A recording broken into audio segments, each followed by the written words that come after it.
Hola, soy Lourdes Moya y quiero compartir contigo algunas ideas que te pueden ser útiles acerca de las metodologías reflexivas. Seguramente has escuchado alguna vez esta frase: aprender a pensar y pensar para aprender. Es una frase que suena sencillo, pero involucra una serie de cosas y de procedimientos muy interesantes, que es de lo que vamos a hablar el día de hoy.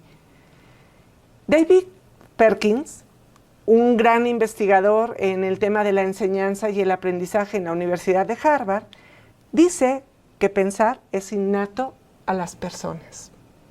Él dice que todos aprendemos a pensar desde que nacemos porque lo necesitamos para sobrevivir. Pero que esta facultad también la tenemos que ir desarrollando porque en la vida los procesos de pensamiento se van haciendo cada vez más complejos y los desafíos de la vida nos van exigiendo cada vez responder con más habilidad, pero también con más rapidez. Y en la medida que nosotros desde la infancia hayamos desarrollado esta habilidad, vamos a poder responder con mayor precisión y prontitud. David Perkins trabajó por más de 40 años con Howard Gardner, que a su vez presentó su teoría sobre las inteligencias múltiples. Todo esto lo hicieron en Harvard y aportaron cosas de gran importancia al Proyecto Cero. Este Proyecto Cero, que tiene como finalidad que haya mayor comprensión y que cada vez pueda ser mejor el proceso de pensamiento, es algo que nosotros ahora para nuestra propuesta educativa podemos utilizar. Por eso es que te lo cuento. Una de las características de nuestro modelo educativo y pedagógico es que realmente nos permite mirar al alumno como protagonista activo y responsable de su propio proceso de aprendizaje y de su formación. Para que esto suceda, necesitamos que el profesor se coloque junto a él con una actitud de humildad, siendo él el testigo y la guía del alumno.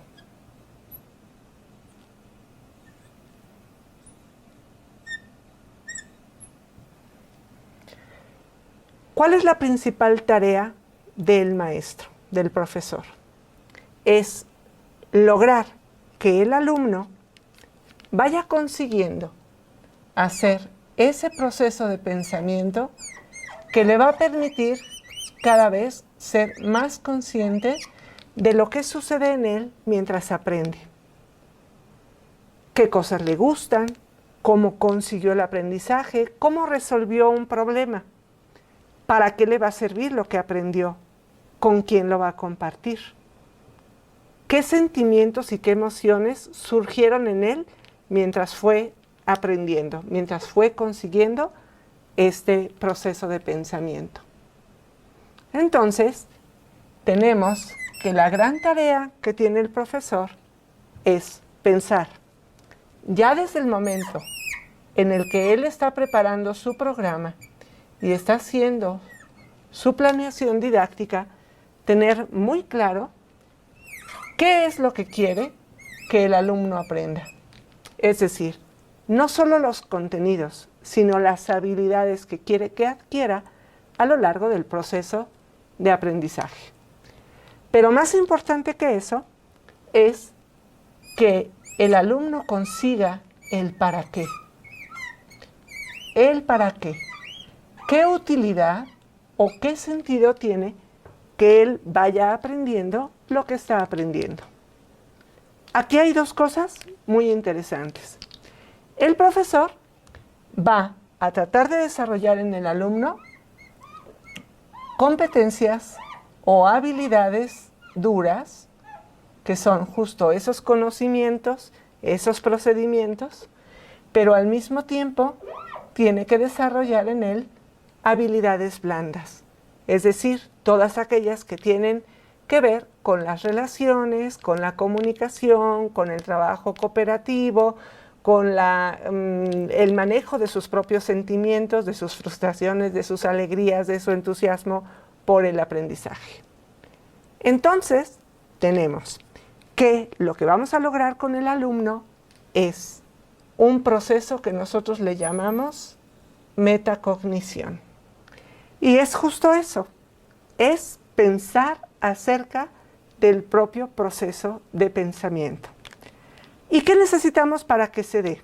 Necesitamos 3 momentos o 3 elementos para que se dé la cognición, la metacognición. El primer elemento o el primer momento es cuando el alumno hace una reflexión sobre lo que sucede en él mismo. Es decir, ¿qué me está pasando a mí mientras voy aprendiendo? Y entonces aquí puedo definir y puedo ir identificando poco a poco y cada vez con mayor habilidad las cosas que me gustan, las cosas que no me gustan, las cosas en las que todavía me quedan dudas, etc. Un segundo momento para que se dé la metacognición es la reflexión que el alumno hace sobre el propio objeto de estudio. Es decir, ¿cómo abordo yo el conocimiento? ¿Desde qué preguntas les voy a encontrar significado? ¿Cómo lo puedo asociar con aprendizajes previos? Pero también, ¿qué utilidad les voy a dar en mi vida cotidiana? Por decir.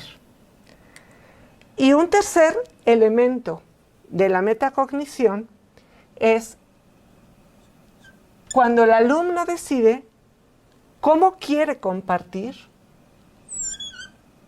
y con quién quiere compartir sus aprendizajes.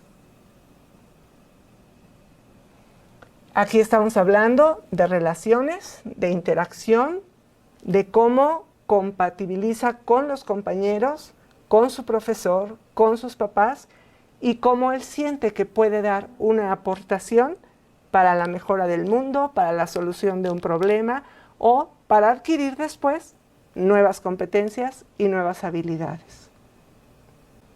Este es un trabajo muy fino que el profesor tiene que ir haciendo y en el cual se tiene que ir haciendo cada vez más experto y tener un gran dominio. Pero para eso tenemos una serie de recursos que podemos utilizar que les vamos a llamar metodologías reflexivas. Justo por eso, porque van a favorecer este proceso de reflexión en los alumnos. Las metodologías reflexivas. Estamos hablando de un recurso muy sencillo, del cual el profesor puede echar mano en algún momento que él considere significativo, sea dentro de la clase o a lo largo de todo el proceso didáctico, de toda la secuencia didáctica. Son pasos sencillos, son actividades casi que podríamos ir haciendo que sean habituales, de tal manera que el alumno vaya teniendo el hábito de hacer este procedimiento.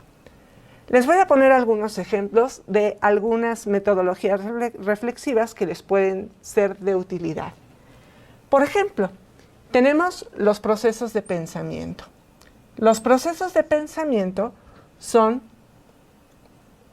rutinas que se van repitiendo con cierta frecuencia y que el alumno, con el hábito, con la repetición, puede ir dominando y haciendo cada vez como ya más inconsciente para saber qué está pasando dentro de él. Me refiero a preguntas abiertas que él se puede ir haciendo para acompañar su aprendizaje. ¿Qué estoy aprendiendo? ¿Qué más me gustaría saber? ¿Para qué me va a servir? ¿Qué sabía yo antes? ¿Cómo lo puedo resolver? Si él hace conciencia de esto que está pasando en su interior, es más fácil que él logre un aprendizaje mucho más significativo, más duradero y también más productivo. Hay otra metodología reflexiva que nos puede ser de utilidad y que seguro todos conocemos, que son los mapas mentales. Esta es una representación gráfica, visual, en la que el alumno va discriminando contenidos significativos del aprendizaje. Aquí él va a desarrollar otras habilidades como la discriminación, la síntesis, la asociación, y va a poder tener en un golpe de vista todos los contenidos significativos que él después va a poder desglosar, compartir y elaborar. Hay un tercer elemento que me parece muy bonito y muy significativo, que son los portafolios de evidencias. Estos portafolios de evidencias son una especie de repositorio en donde el alumno va guardando evidencias de cosas importantes que le han sucedido. Casi siempre son logros. Y entonces puede guardar aquí cosas que ha escrito, puede guardar textos, puede guardar un cuestionario, puede guardar los resultados de un experimento, puede guardar algún objeto significativo de alguna visita cultural, etc. Él va guardando en este portafolios que al final tiene que dar cuenta de un aprendizaje esperado y que él va a tener la posibilidad de compartir con sus compañeros, con sus maestros, con sus papás. Esto, al irse guardando progresivamente, el alumno va a ir notando cómo va mejorando, cómo va perfeccionando ciertos procedimientos, ciertos diseños, pero también su capacidad de selección de aquello que realmente es significativo en su aprendizaje. Hay muchas metodologías reflexivas. Hay algún otro tipo de estrategias que nos pueden ser también de utilidad y que no son tan elaboradas. Por ejemplo, yo podría ocupar los emoticones y ponerme a mi alumno simplemente imágenes de las expresiones más o menos conocidas y generales que podrían suceder a lo largo de su aprendizaje y que él pueda decir cómo se sintió, qué pasó, en qué momento tuvo ese sentimiento, cómo lo fue trabajando, cómo lo fue dominando. Y vamos a notar aquí también un poco cómo se van desarrollando aquellas habilidades blandas de las que habíamos hablado anteriormente. Hay otro recurso que es muy bueno, que es el elevator pitch, que significa que el alumno en un determinado tiempo tiene que contar los aprendizajes más significativos de un acontecimiento de aprendizaje, tiene además un cierto número de palabras y además tiene que buscar que sea atractivo y que despierte el interés en el otro, que el que lo escucha tenga ganas de aprender más, de conocer más sobre aquello que él ya como que le fue esbozando en una manera sintética, pero muy bien estructurada. Otra más que te podría servir. Está esa dinámica que dice que hay que empezar, hay que parar o que hay que continuar. ¿Qué significa esto? Cuando yo ya tengo un aprendizaje adquirido, puedo tomar decisiones para el futuro. Es decir, ¿qué quiero empezar yo a hacer a partir de ahora con este aprendizaje que tengo? ¿Qué necesito dejar de hacer para que mi aprendizaje tenga significado y yo pueda producir algo que sea útil en el futuro? Pero además puedo descubrir a lo largo de mi proceso cosas que yo ya venía haciendo y que me han funcionado bien. Entonces, ¿cuáles quiero yo seguir haciendo para conseguir más aprendizajes y para poder seguir trabajando con mis compañeros o con mi profesor o en un proyecto que me han asignado, en el rol que tengo o que yo he asumido o que me han impuesto? Entonces, bueno, pues tenemos aquí una serie de estrategias, de metodologías reflexivas que ya posteriormente podrás tú ver a lo largo del curso un poco más detalladas para que puedas hacer uso de ellas. Y después también tú puedes crear las tuyas propias y compartirlas con tus compañeros docentes. Muy bien, pues entonces para finalizar yo quiero hacer un resumen de lo que son las metodologías reflexivas. Esas metodologías que hemos descrito y que hemos más o menos puesto algunos ejemplos, tienen una gran finalidad, las metodologías reflexivas. Y la finalidad es que el profesor pueda hacer uso de ellas y a través de ellas, no como una finalidad, sino como un medio, como un recurso, puedan ayudar a que el alumno vaya logrando esta metacognición.